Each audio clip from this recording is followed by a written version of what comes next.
Bonn, AFP, Syria has officially signed up to the Paris Agreement, the UN said Tuesday, November 14, leaving the United States as the only country to reject the Global Climate Rescue Pact. The Syrian Arab Republic deposited its instrument of accession of the Paris Agreement on November 13, 2017, said the UN Climate Secretariat, UNFCCC, hosting the annual round of global climate negotiations in Bonn, Germany. War-torn Syria became the 169th of 196 countries that are members of the UN Climate Convention to take the legal step of ratification. After Nicaragua signed up in October, Syria was the only country not to have adopted the pact. Another 27 nations that have signed the treaty have yet to pass domestic laws required for full accession.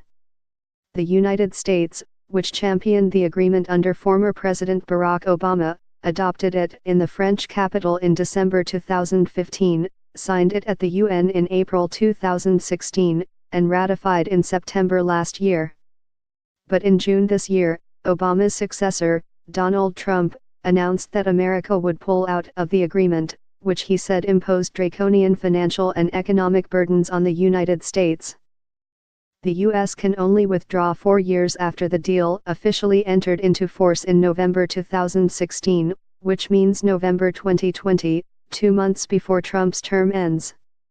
The hard-fought pact commits countries to limiting average global warming to under 2 degc over Industrial Revolution levels, and 1.5 degc if possible, to avert calamitous climate change-induced storms, drought and sea level rise.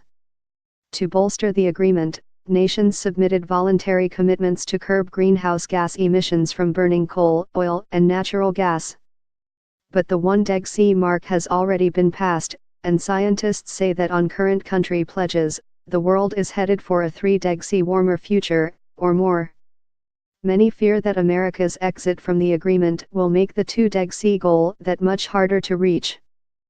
On Monday, a White House delegation hosted a controversial event on the sidelines of the UN Climate Conference, promoting cleaner fossil fuel use to the chagrin of green energy campaigners and fellow negotiators.